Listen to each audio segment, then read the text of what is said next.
Welcome to Bloodbath and Beyond. Today we're reviewing Girls, Guns, and Blood. They will blow you away. Directed by Thegin German and Robert Rowland. Starring Christine Nguyen, Britney Amber, Cody Renee Cameron, Kleio Valentien, and James W. Evermore. This movie is about a Texas brothel getting robbed by a gang of thieves. And now it's time for these babes to get back what they stole in violent and sexy ways. So what do we like, boys? I was overly impressed with the production value of this movie. It was of high quality. Like, it had great cinematography. It had a cool location, and they did a really good job with making this feel as though it's like a higher budget film. It's clearly an indie production, but the camera moves and using depth of field and everything to their advantage was great because it made it feel so clean. And the best part about clean cinematography is showcasing the awesome babes that they had, and they looked great. What's nice about it is we each had like our own personal babe that we enjoyed. Like, I was a huge fan of Britney Amber, who plays Trix. She was the best in this whole movie. Not only did I think she looked the best, but she like had like the cool like bow and arrow. She was like killing people in like the sexiest manners. She was pretty awesome. Who's your babe? Well, I would take any. Any babe? Yeah, very pristine lineup this time. It was very, very well done. Thank you. I do love a And I'm into sexy ass chicks with tattoos, so Kleio Valentien was an easy pick for me. You talking to me? I'm the only one here, right? Especially the moment that I saw her in a mesh shirt, nipples hanging out. She's the best babe. I thought it was so funny because any like altercation she got into, she was like trying to be like a fighter and fight, and then her like titty would pop out. But like by accident. It wasn't even on purpose, but I was fucking for it. Be ready, because I'm about to fist fuck your face. And you know what? Let's put all the babes aside. I really enjoyed our male cast as well. Like, they were great actors. Jamie reminded me of Jim Varney. Like, he was like the kind of guy who was like a cooler Ernest. You know who I'm taking. I just want to see if the reputation still holds up.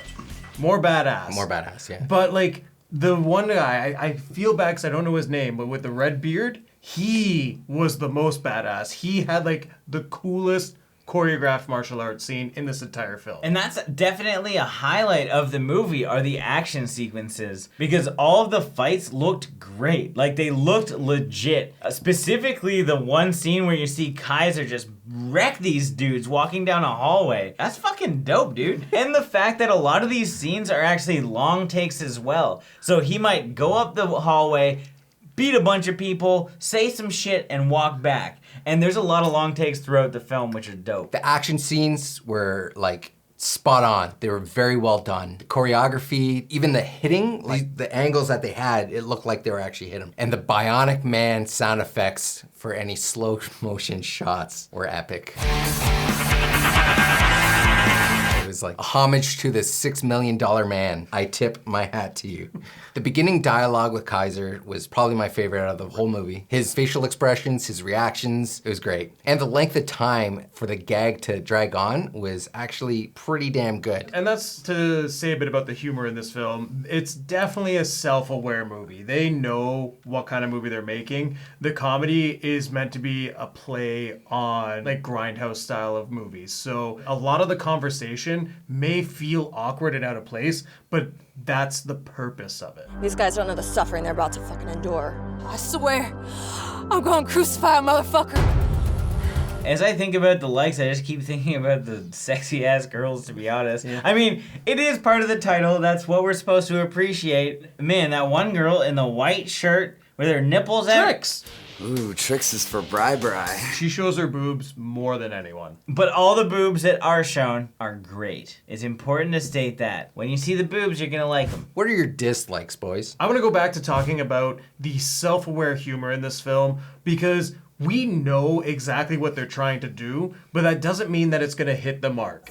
They might be into some weird shit. Like, how weird are we talking? Cleveland steamers? Space stalking. What about Sasquatch and swirlies? Flying camel. There's certain scenes that really make it more than self-aware, and it kind of takes you out of the movie. Specifically when the girls start like busting out their phones and taking selfies and stuff, it just feels very out of place. Like say when one of the girls dies in the group, you would think that they're part of a sisterhood, but then one of them dies and then they just make a joke after it and then they just go back to whatever they were doing. And it's so detached, so it doesn't work well with the rest of the scene or the movie. Kind of. Well, I liked some of the choreography with the stunts and everything, and we had some really great scenes. At the climax of like the best fight scene, you got some terrible visual effects of like a gunshot and the like some blood splatter on this guy's like shoulder, and it's so ridiculous. You can't have such great things and then have such shitty things following it.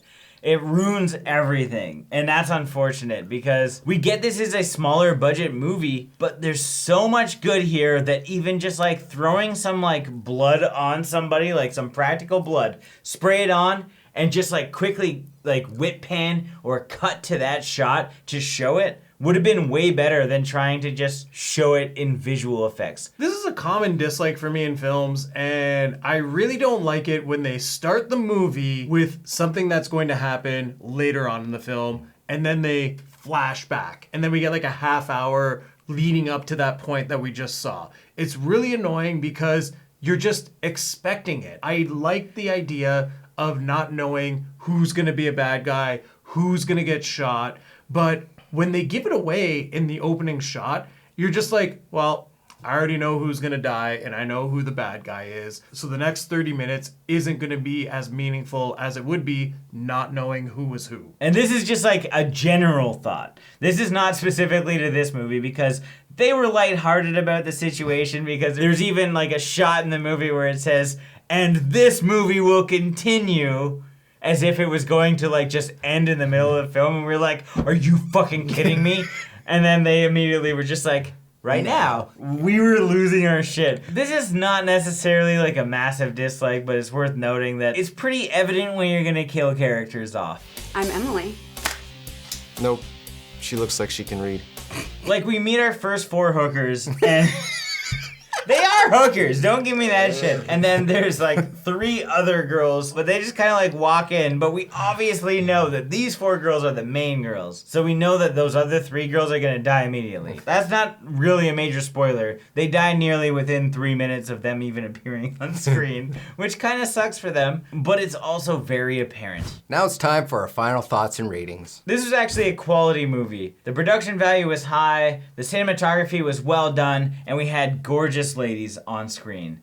We had some excellent stunt choreography, some great fight scenes, and some fun action. However, I didn't really love our band of thieves. They did have some great moves, and I'm not saying anything about their acting or anything. They just didn't leave an impression. So while I did appreciate our girls like hunting them down and getting revenge, I just didn't really care that much. But in general, it's a fun movie, and I did enjoy it. There are fun times. There's definitely problems, but I would recommend it. I'm gonna give this 2.5 Captain Americas out of 5. This movie was a B movie, but it wasn't like a horror B movie. It was a B movie in general. There weren't any practical effects as much as I thought there would have been, but the lineup of babes, well done. That caught my attention pretty much 99% of the whole movie. Fuck, some badass babes beating the shit out of boys. Fuck yeah, I'm into that. So I have to give this movie 3.5 underwater BJs out of 5. I was pleasantly surprised after watching this movie. I didn't know what exactly I was going to be getting into, but after it, I really enjoyed myself. Not even because this had like some of the best looking babes we've seen in a while. I just enjoyed all of our characters. I thought our male cast was just as entertaining. I really enjoyed all of the fight scenes. The story itself was well paced. I was entertained from beginning to end. I was not happy with how the film started by showing the midpoint right away. I don't like that in movies. And a lot of the satire and the self-aware humor really missed the mark, but you knew that's what their intentions were, so it's hard to knock it because they knew exactly what they were doing. It just kind of took me out of the film. Pushing that aside, I really enjoyed this movie. It had great fight scenes, great characters, great babes, and it is a lot of fun. So that being said, I give this film 4 cigar blow dart booty shots out of 5. As always, thank you for watching. Like this video and comment below with your thoughts on the film if you've seen it. If you haven't and you do want to check it out, there are links in the description where you can find it. And if this is your first time here, make sure you subscribe to the channel, stay updated with everything Bloodbath and beyond.